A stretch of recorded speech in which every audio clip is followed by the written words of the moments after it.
Ladies and gentlemen, we're doing this now.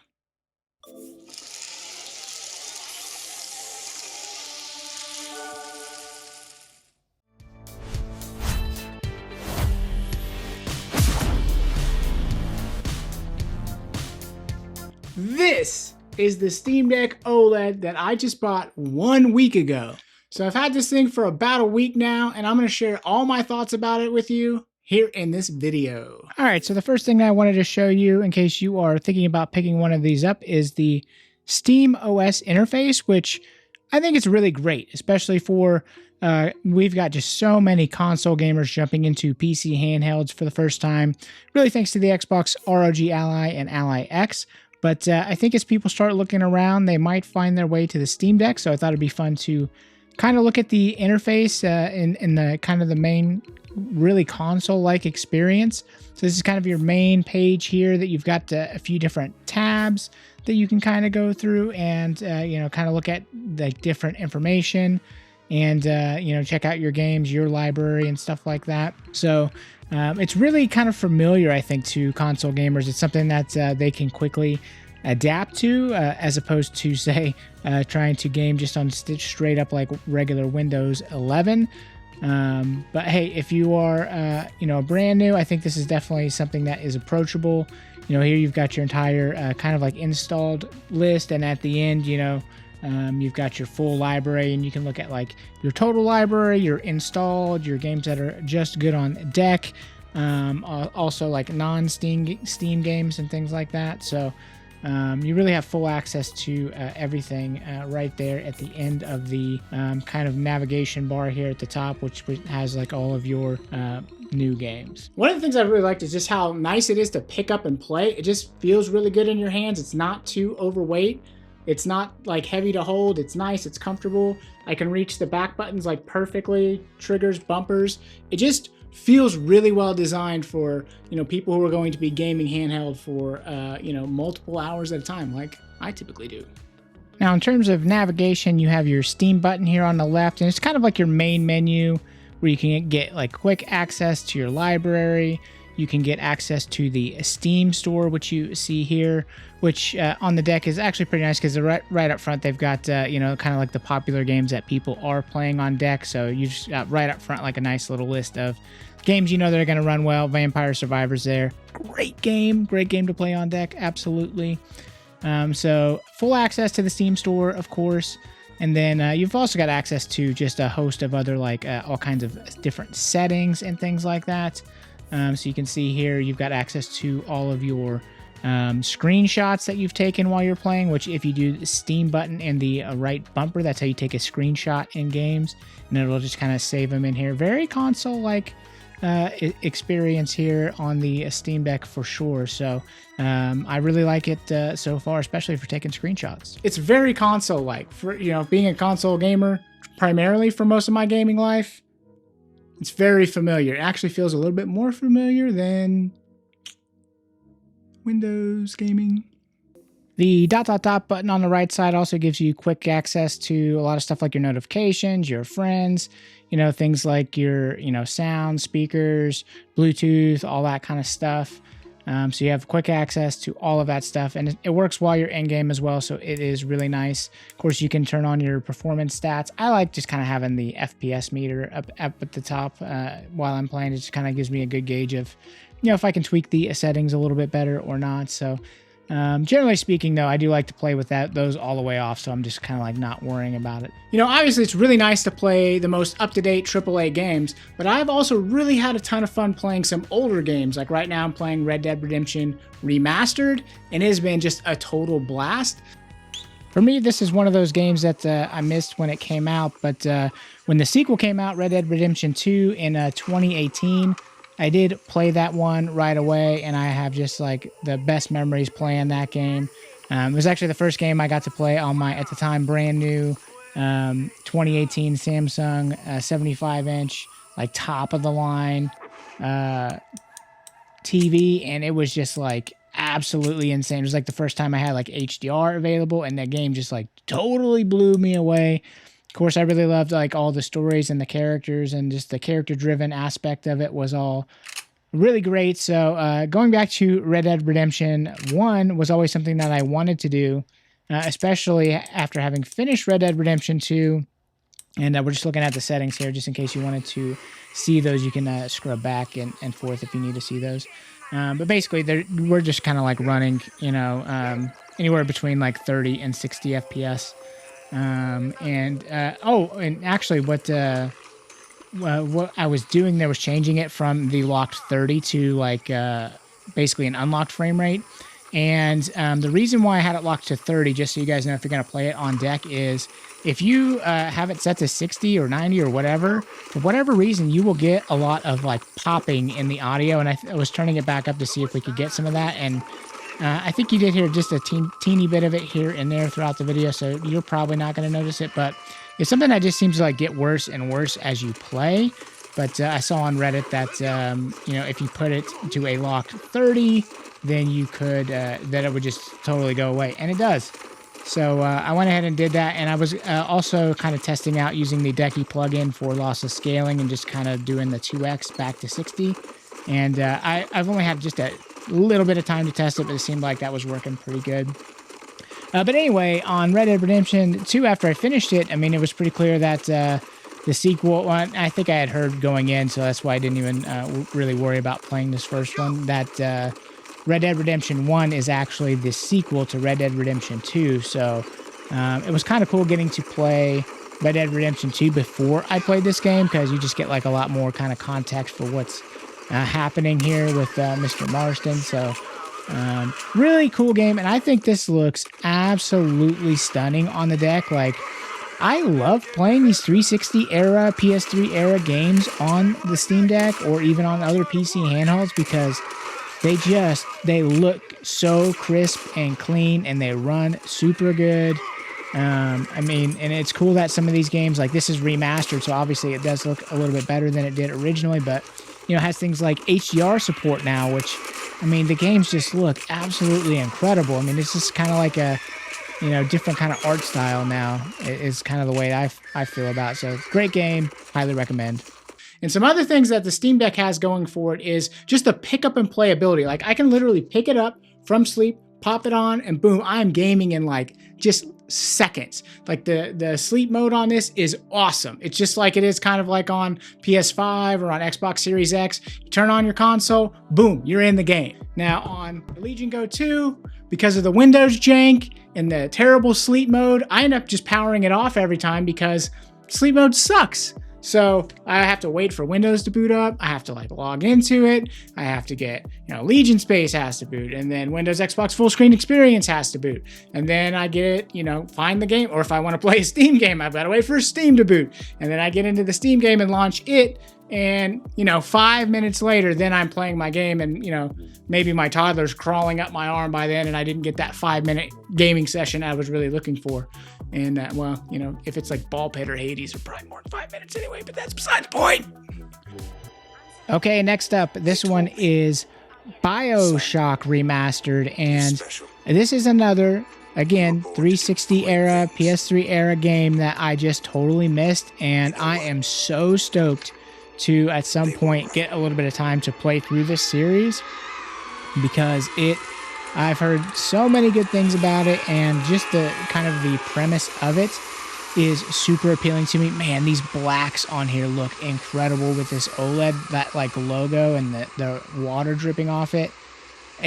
OLED really, with those perfect blacks, it does look stunning. There is nothing else like it whenever you're using an LCD panel. So, man, it just looks so good. And I'm not going to play this too long because I don't want to, kind of get into the story or spoilers or anything like that. And I haven't played it myself. But the opening sequence of this is super cool. And it looks just like almost unbelievable on the deck. So, you kind of start, it looks like you were in a plane crash here. And you're going to swim to the surface. And there's going to be like fire on the surface. And just look at it, and oh my god, look how great that looks. It's unbelievable. Now, of course, if you transfer that up to, a 4K screen, maybe it's not as impressive, but that's one of the great things about playing these games on handheld devices, is you really get kind of a sense of, it's kind of like it kind of elevates them, you know, these older games, because you tighten up all those pixels into like a nice compact small form factor, and it really just, that OLED and the fire on the water and the blacks and the moon here and the sky, and that plane going down, it just, man, it really looks good. And it's kind of amazing that we got the Steam Deck OLED for as low as $549. You know, you see the price of other PC handhelds on the market. I mean, you know, I think the value king right now is probably that Legion Go S, the 32 gig Z1 Extreme model that's going for $649 at Best Buy here recently. And I actually did pick that up, and so you'll be seeing that on the channel very soon. But, you know, and that's on sale for $250. So to get OLED in this device here, and yeah, oh, and that Legion Go S doesn't even have OLED, it has an LCD. So to get OLED on a device that's, you know, $549 and, you know, can still, you know, kind of hold its own. I mean, I think it takes a lot of crap in the enthusiast market for being, you know, old and outdated, but I gotta tell you, man, I've been, you know, playing on these things for a little while now, and you know, playing around with this here for the last week, I'm just been super impressed with it. Yeah, we're playing some older games here, but I'm also going to load up a couple of newer games too that I was kind of surprised with how well they ran, because they really didn't run that well on some of my other handheld PCs. So like Dying Like the Beast, I really didn't like it on almost any other device that I've tried it on. I didn't try it on the Legion Go 2 yet. I'm sure it's probably going to run fine there, but I didn't really like the way it was running or looking on Legion Go 1. But we'll see it here in just a little bit, and I think you might also be impressed with it. Another game like Metal Gear Solid Delta, one of you guys let me know in the comments that even though it's not supported, it is actually working on deck.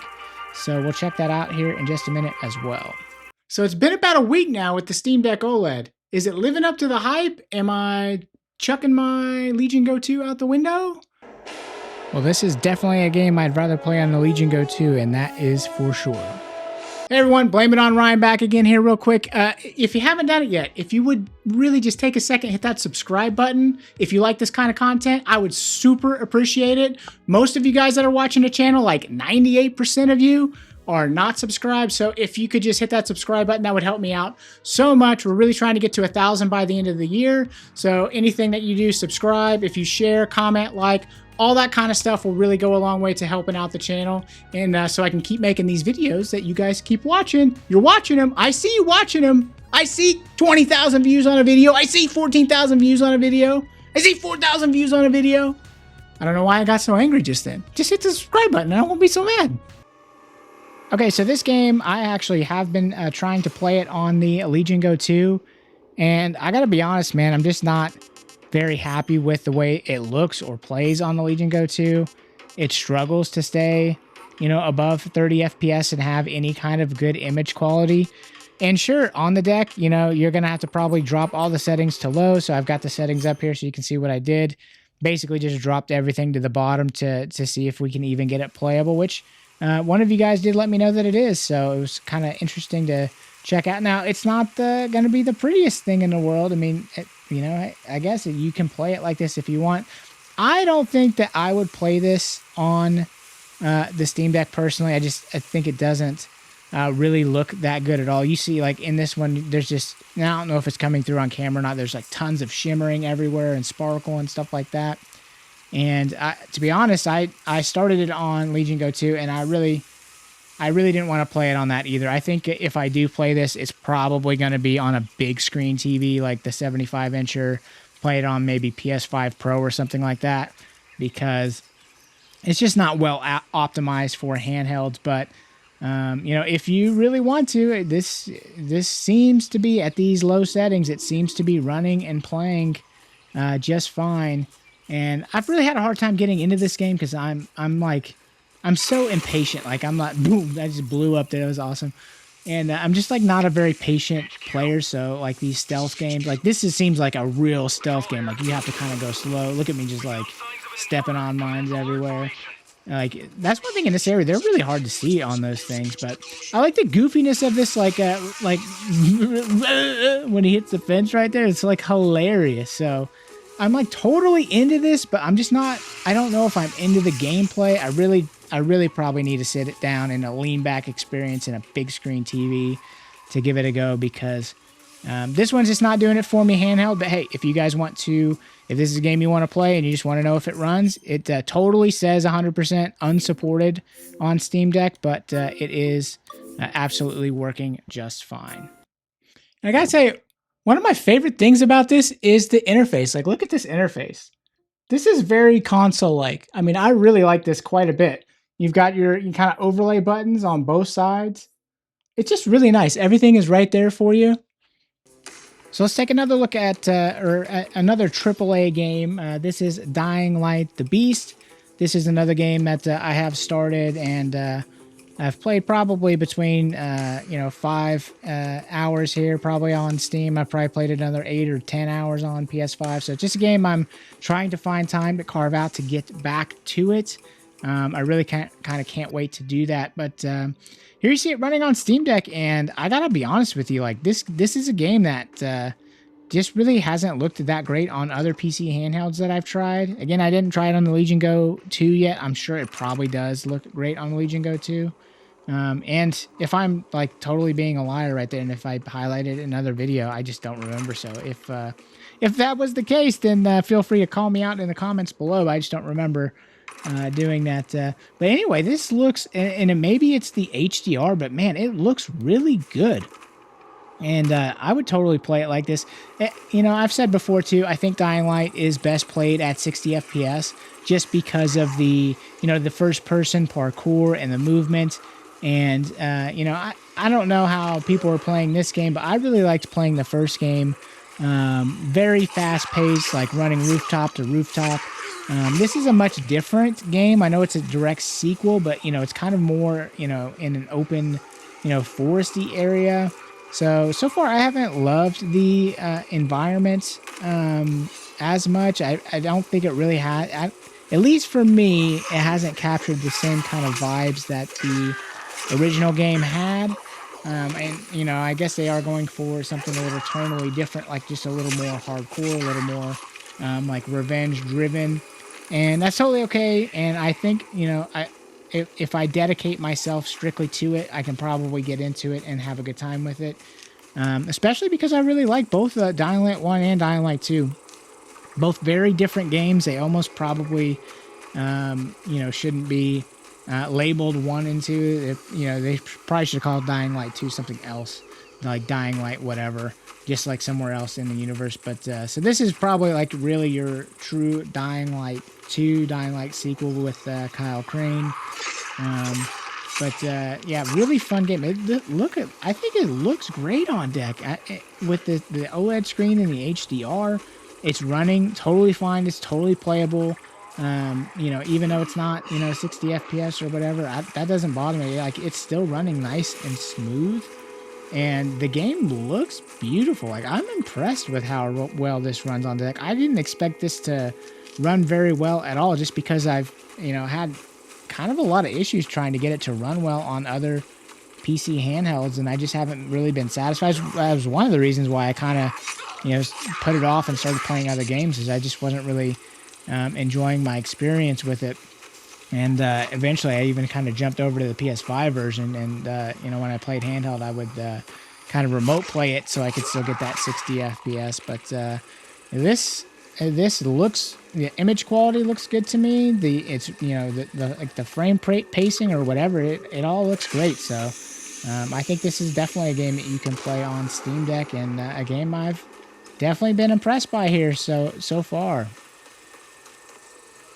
But I've also been playing one of my favorite games of all time, Fallout 3, and being able to like crank the graphics up all the way and turn HDR on and play it at 90 frames per second with like almost no loading screens. It's like a totally different experience than I've ever had before playing that game. And it's one of my all-time favorites. It's just been an absolute joy to play it on the Steam Deck.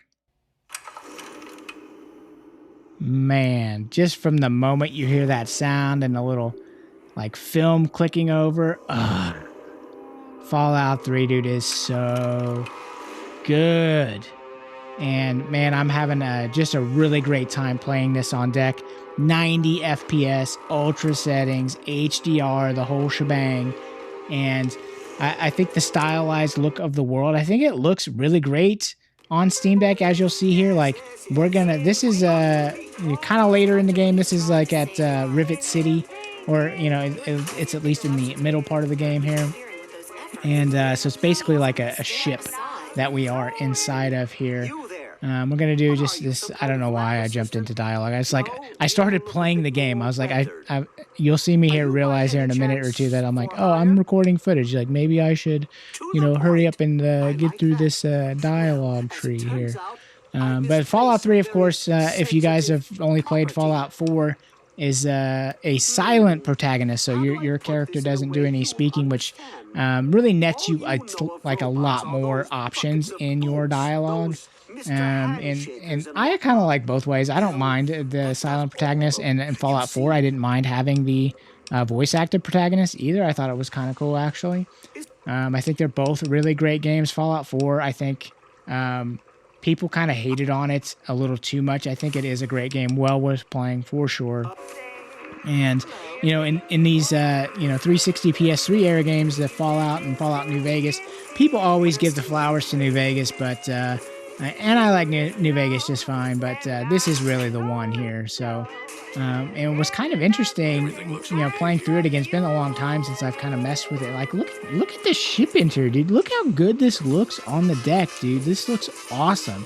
Like, this looks like almost a modern game in this little area here. Like, this looks sick. I totally don't get why people want to bag on playing older games on the deck, because this looks awesome. But anyway, one of the interesting things that I noticed while playing this game, like in my brain, you have that memory of the step out moment, and you kind of like look over the wasteland, and you're like, man, I can just go anywhere and do anything. And so in my brain, I'm like, this was like the first, true like open world game. But whenever you kind of start playing this, I'm kind of realizing like, no, this is more of like a open zone type of a game. Like, it's the beginnings of open world, but there was plenty of areas where like there's just like a lot of areas that are sectioned off into their own kind of mini zone area, and they use like the sewer system or the subway system as a way to kind of separate things out, which is a little bit annoying because of the way the compass system works. So sometimes it's like hard to tell if you're going the right direction or not, or if you need to go in the subway or where inside you need to go. So that is a little bit frustrating playing it nowadays, but as long as you know that to get to different areas in the game that you have to use the subway system, I think that'll be a little bit less frustrating for you. And then of course, once you've been to different places, you can just use the fast travel, which is cool because it loads like instantly now. Back in the day when we played this, you'd have 2-3 minute wait time. So you'd have like all these, they were kind of like cool, like loading screens and had like different information, and you like look at guns and you can like spin them around and stuff. So a lot of cool stuff that they would do to just kind of like try to keep you entertained while you were sort of waiting for the load. But nowadays you don't have to even worry about that, so that's totally cool. Fallout 3, highly recommend you play this on the deck. I think it is totally great, holds up super well. As you saw in the interior there, it looked just absolutely incredible, I think. Great game. A few of you have been asking in the comments, should you pick up the Steamdeck OLED or get the Legion Go 2? And really, that's a conversation that just doesn't apply to a whole lot of people. I mean, you're looking at a device that starts at $400 to a device that goes all the way up to $1,400. It's kind of like out of control expensive. But in my experience here in this last week, I think it's a valid question, because I find myself being pulled to the Steamdeck OLED more than I do the Legion Go 2, just because of its sheer size and it's just not being as comfortable to hold while I'm playing games.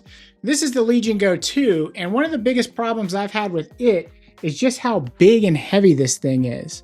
Like, I kind of get my hands wrapped around it this way, and you can kind of see, to get to this stick right here, I've got to kind of shimmy my hand all the way down and hold it like this. So what ends up happening, if I'm holding it to game on the couch or wherever in bed, and I'm holding it up and not resting it, my right palm gets just like a ton of fatigue, and it just really kind of bothers me after 30 minutes to an hour of play.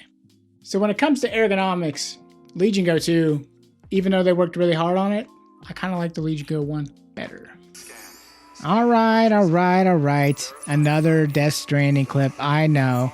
I couldn't help myself. Look, we're not going to stay on Death Stranding very long. I'm just going to kind of run around here and just show you guys, hey, this runs great on deck. If you haven't played Death Stranding, Director's Cut is available.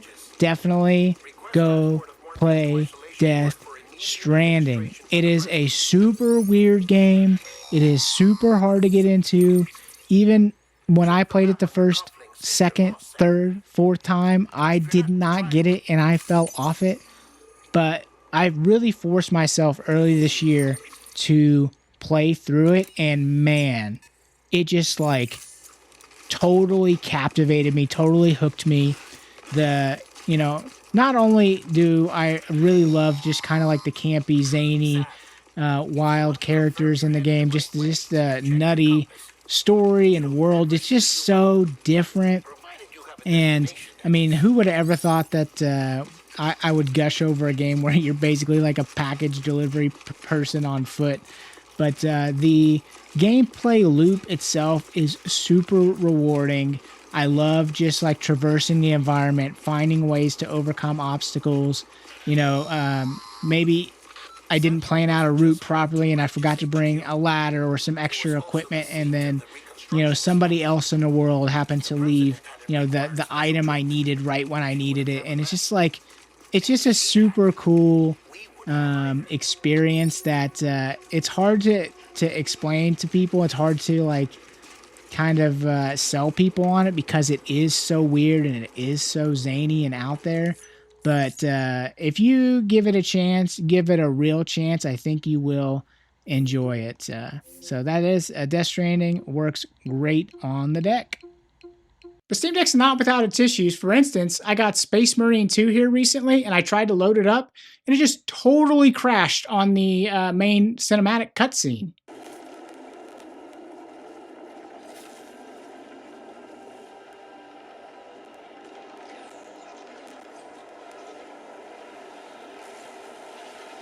Now, I was able to eventually get it to load, but you had to like crank all the settings all the way down and then just kind of like let it go. And when the cutscene started, you could hear what it was, but it was just like, see what I'm talking about? It just stayed there. Screen froze.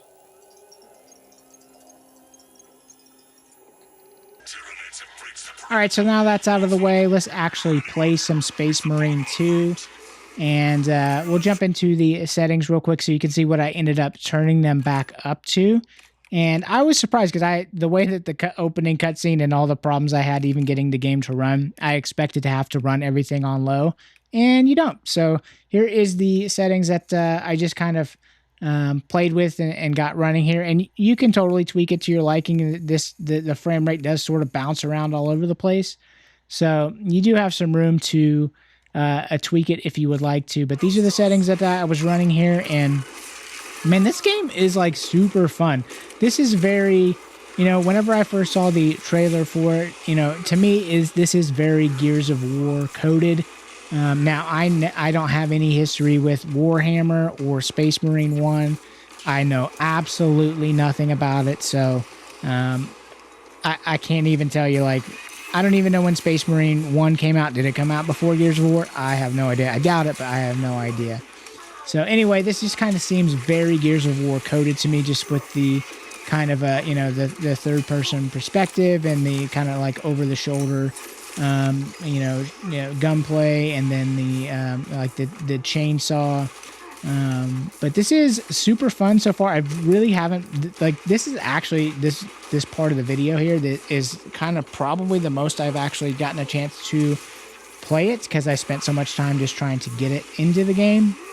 But now that I'm actually into the game and playing this, this gameplay segment probably went on a little bit longer than I expected to, because I was just having so much fun just kind of playing it. It's really fun. I mean, it's just kind of like one of those, kind of like a bro shooter or whatever. I mean, it's just like fun to just get in there and just kill all of these enemies. And I'm shocked at not just how well it's running, but how good it looks as well. And there's like like that part right there. I mean, it was a little hiccup there, but there was a lot of things to be happening on screen here for the Steam Deck to handle, and so far it's handling it like a champ. And it's perplexing to me why the opening cutscene has such weird issues. I mean, like, isn't it just like a video file? I mean, I have no idea. Maybe it's all in engine or whatever, but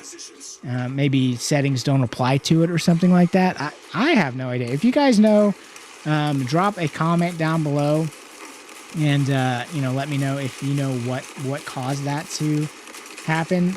Just from like a coding perspective, or the way a game runs perspective, or whatever. If you happen to know, that would be super appreciated. So.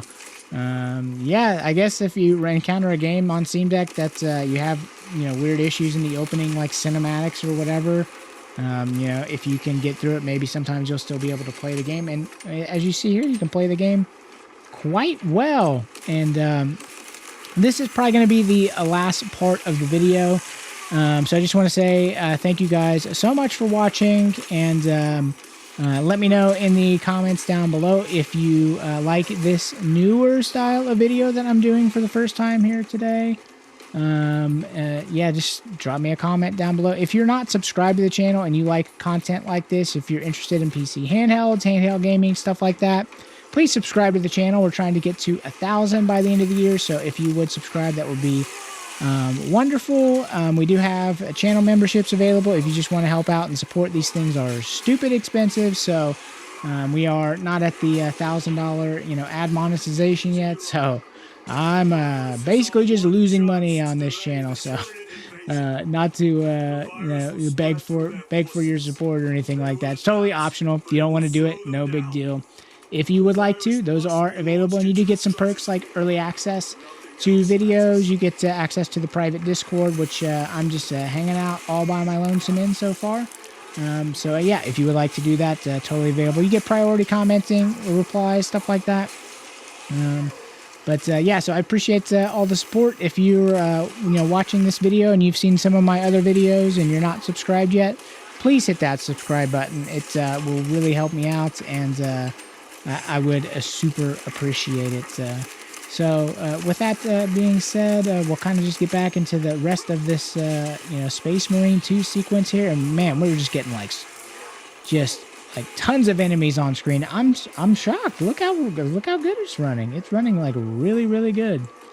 So final thoughts on the Steam Deck after 1 week. I gotta tell you guys, I'm thinking about maybe not keeping the Legion Go 2, because I think as far as, when I want to play a game handheld on an OLED, I think this is going to fit the bill. And, with the ergonomic issues that I've had with the Legion Go 2, and the way that, it causes hand fatigue, and, this is like a weird thing to worry about, but like, it is so super premium that it's like, I feel like it's like delicate. Like, I'm so scared to drop it or carry it weird, or not carry it in its case, or throw it in a backpack, or if I'm traveling, like, I don't want to leave it in a hotel, and that kind of stuff. It's like, that it is that way with all kinds of expensive premium devices, and the Legion Go 2 is kind of no different in that regard. I have a young toddler, and sometimes I would like to do some gaming, if she's just hanging out, playing with her toys, or, watching her iPad or something like that. If I can sneak in, 30 minutes to an hour of, gaming, I like to try to do that. And I'm not super worried about being, around her with the Steam Deck. If she comes around and starts, climbing all over me and smacking it, like, I feel confident that it's going to be totally fine. And, if something does happen to it, it's not the end of the world. But, a $1,500 Legion Go 2, it's not going to be the same situation. So I can tell you that I have pulled out the Steam Deck in a lot of different situations where I would have chosen not to pull the Legion Go 2 out. And what that's resulted in is being able to game a little bit more, which is really great because making these videos is really cutting into my gaming time. So y'all welcome. I'm not getting to game as much as I normally would, but I'm doing it for you. But hey, I like making these videos and I love interacting with you guys. And so, yeah, if you have any comments, questions, anything you want to know about this or any of these other PC handhelds, please drop a comment down below. But yeah, I can confidently say after 1 week with the Steamdeck OLED here in the fall of 2025, it is still very much worth it. I've had it before, but it's really been compelling me here lately. So, ladies and gentlemen, it's Blame It on Ryan. And this is the Steamdeck OLED, and this is the 1 week update. Oh, did you want me to stop playing? I guess I can show you. It's probably the last video. People are going to unsubscribe.